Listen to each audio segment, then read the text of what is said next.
Olá, moçadinha do terceiro ano, como vocês estão? Tudo bem? Eu sou a professora Juliana e vamos lá continuar viajando no tempo e na atualidade também, falando sobre assuntos do passado. Em história, vamos lá para o seu livro, na página 247. Nós estávamos falando sobre as comunidades quilombolas na aula anterior, não é mesmo? Antes de nós irmos para a próxima aula, vamos ler uma questãozinha aqui sobre o INCRA. Quem que é o INCRA? O INCRA é o Instituto Nacional de Colonização e Reforma Agrária. Ele está definindo aqui as comunidades quilombolas. Quem são consideradas as comunidades quilombolas? De acordo com o INCRA. Então vamos ler?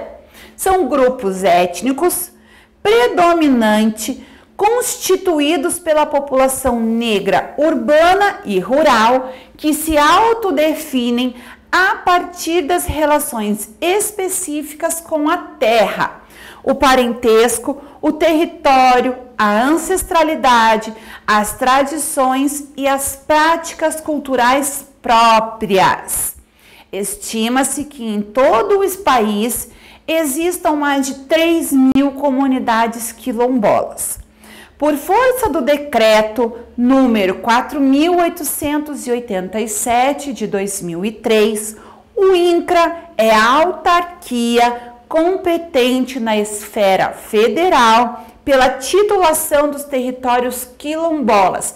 Então, quem é que define se aquele lugar é considerado uma comunidade quilombola ou não? É o INCRA, que é um órgão do governo que vai observar todas essas questões que nós lemos anterior aqui.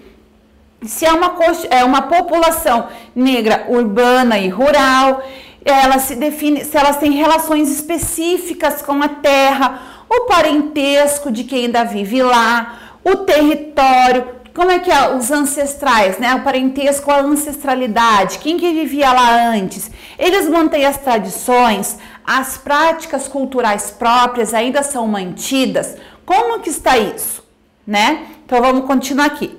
As terras ocupadas por remanescentes da comunidade dos quilombolas são aquelas utilizadas para a garantia de sua reprodução física, social, econômica e cultural.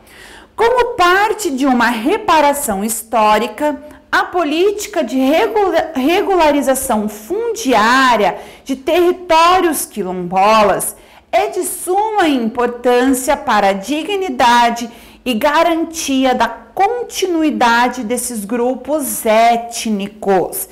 Então, olha essa última frase.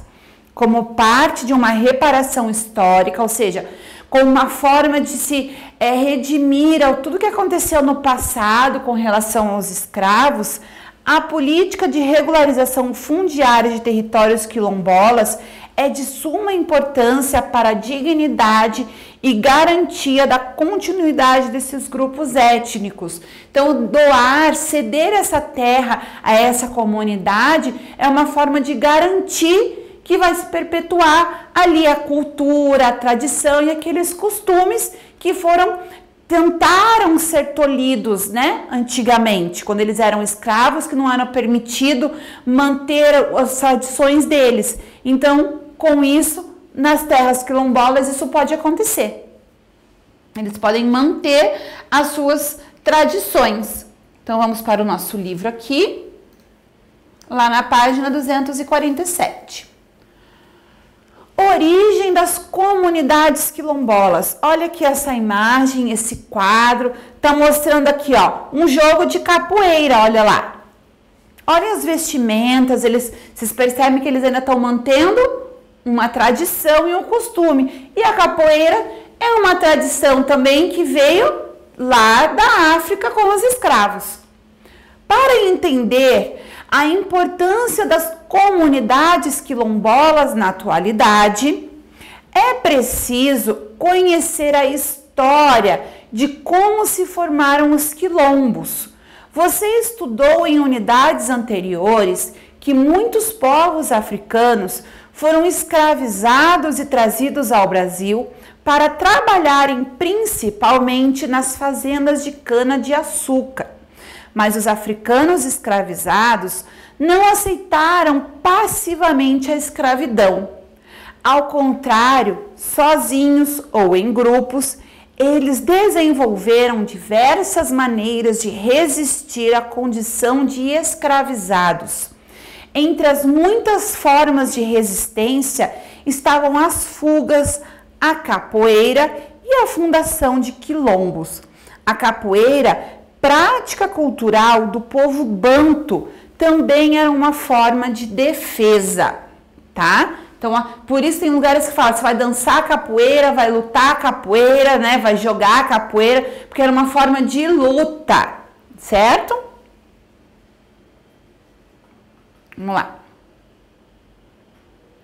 Os quilombos eram comunidades formadas por pessoas que fugiam da escravidão e dos maus tratos.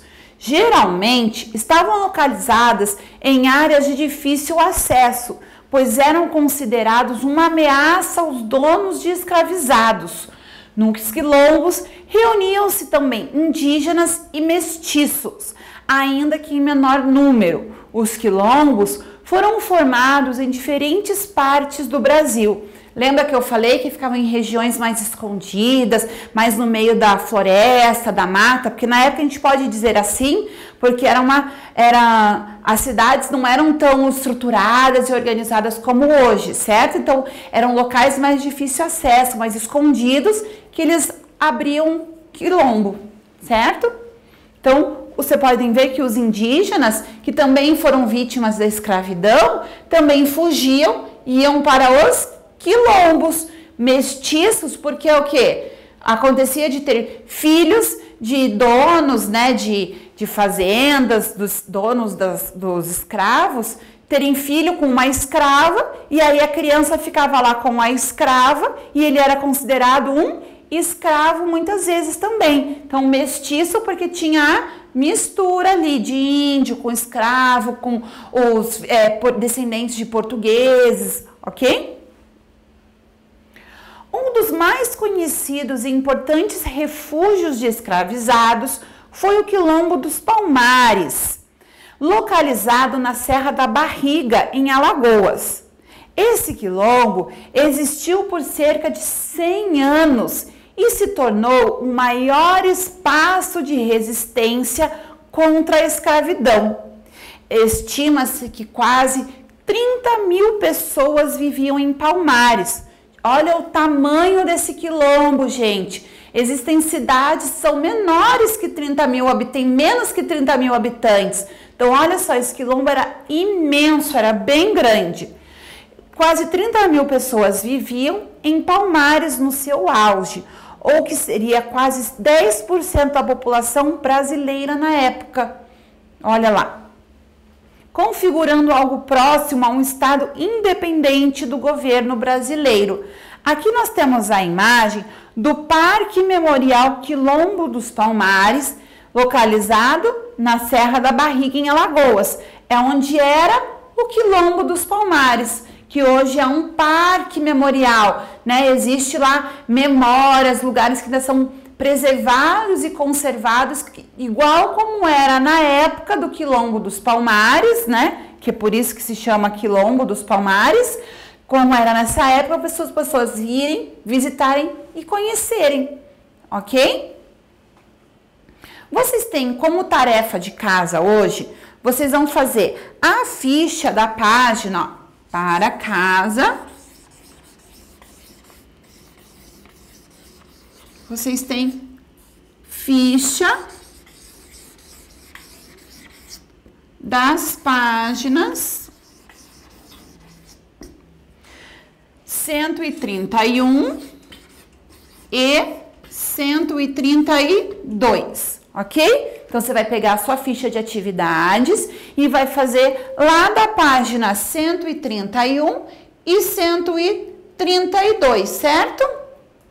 Então, pessoal, por hoje é isso. Na próxima aula, nós vamos iniciar fazendo a correção, a leitura ou a explicação da tarefa de casa na sua ficha de atividades. Combinado? Vejo vocês em breve. Se cuidem. Tchau, tchau!